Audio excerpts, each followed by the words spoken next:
Assalamualaikum warahmatullahi wabarakatuh teman-teman semua yang senantiasa dengan senang hati mendengarkan video ini. Semoga apa yang ditampilkan di video ini bisa dipetik pelajarannya ya. Baik teman-teman, perkenalkan kami dari kelompok 9 yang beranggotakan saya sendiri, Reza Tamafaya, lalu Ilham Maulana, Nurul Ashifa, Dimas Mahendra Wijaya, Tera Rahardiansah, Gaid Sahanun, dan Ajeng Dwi Retno Ambar Danastri. Kami dari Prodi Psikologi Universitas Ahmad Dahlan. Video ini kami buat guna pemenuhan tugas pada mata kuliah psikologi kelompok.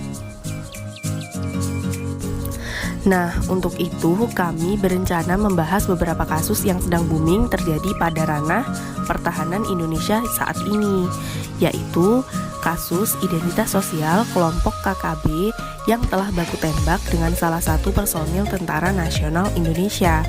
Nah, sebelum itu, alangkah baiknya kita mengetahui dasar dari topik yang akan kita bahas. Let's check it out. Oke, yang pertama yaitu identitas sosial. Menurut Sherman, setiap orang berusaha membangun sebuah identitas sosial ataupun social identity, sebuah representasi diri yang membantu kita mengkonseptualisasikan dan mengevaluasikan siapa diri kita. Dengan mengetahui siapa diri kita, kita akan dapat mengetahui siapa diri ataupun self dan siapa orang lain ataupun others. Nah, seperti ini teman-teman kurang lebih. Lanjut untuk yang kedua yaitu definisi identitas kelompok yang bernaung di bawah identitas sosial.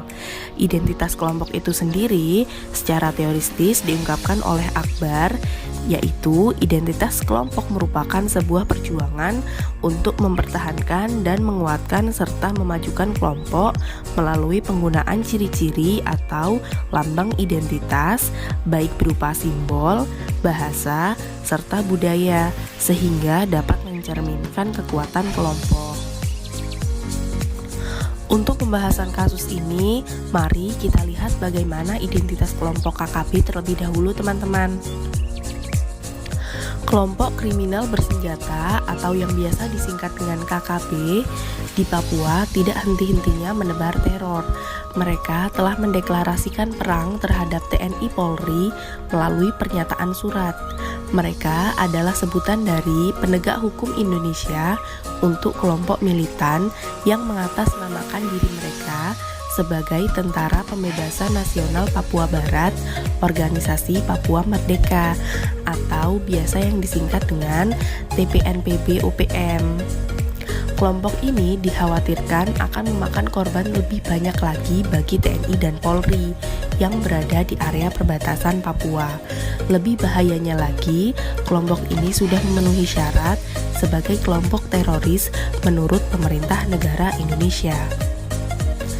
Beberapa tindakan kriminal yang dilakukan oleh kelompok kriminal bersenjata ini antara lain yaitu melakukan penembakan terhadap aparat keamanan maupun masyarakat di beberapa daerah di Provinsi Papua, lalu penyerangan terhadap pos TNI dan Polri, penyerangan terhadap anggota yang sedang berpatroli maupun masyarakat setempat, pengerusakan, pembakaran fasilitas pemerintah dan swasta, melakukan penganiayaan dan atau perampasan senjata api aparat TNI atau Polri, pengibaran bendera bintang kejora, dan penyelundupan atau perdagangan senjata api.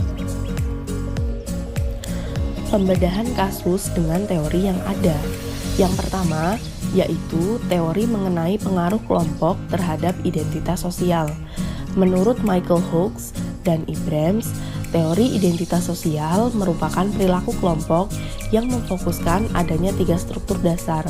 Salah satu strukturnya ialah kategorisasi, yaitu proses di mana individu menggambarkan bahwa dirinya memiliki identitas sosial yang sama dengan anggota tersebut. Individu juga akan bertingkah laku sesuai dengan kategori di mana ia termasuk di dalamnya. Dalam proses kategorisasi akan mendorong seseorang individu untuk menekankan kesamaan dengan sesama anggota yang berada dalam kelompok yang sama. tetapi akan menekankan perbedaan dengan anggota dari kelompok yang lain. Dari pengertian tersebut, dapat diperoleh satu analisa bahwa identitas sosial kelompok KKB di Papua merupakan kelompok dengan identitas sosial negatif. Kenapa bisa disebut identitas sosial yang negatif? Karena telah merugikan kelompok sosial lain, bahkan memakan korban jiwa dan membuat kerusuhan yang bersifat mengancam pertahanan negara kesatuan Republik Indonesia. Kelompok KKB ini bergerak dengan mementingkan kelompok lain sebagai lawan dan menolak ideologi kelompok nasional bangsa Indonesia. Sehingga fokus daripada kelompok KKB ini, yaitu memiliki identitas sosial yang negatif, adalah menjauhkan kelompok lain yang bertentangan dengan visi, misi, dan tujuan mereka seperti kelompok Polri, warga sipil, maupun Tentara Nasional Indonesia sendiri. Yang kedua yaitu teori paradigma identitas sosial.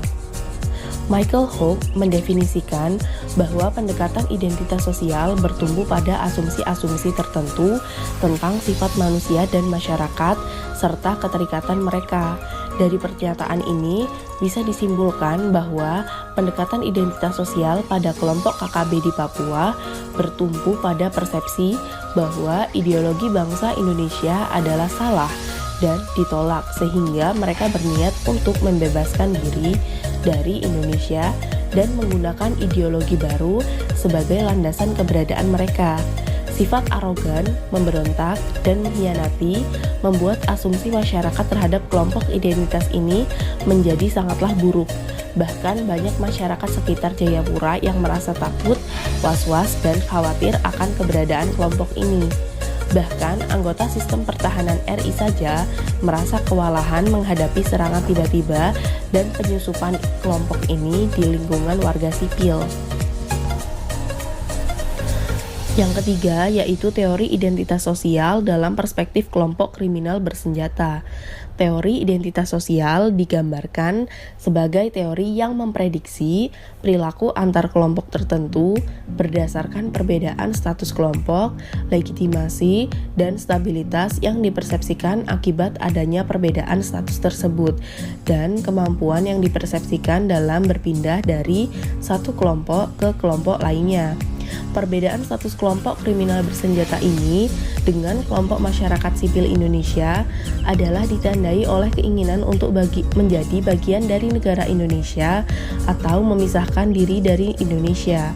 Akan tetapi, usaha meloloskan diri dari Indonesia yang dilakukan oleh kelompok kriminal bersenjata ini bersifat agresif dan membahayakan, sehingga perlu tindakan khusus untuk menghentikannya dari pihak TNI dan Polri.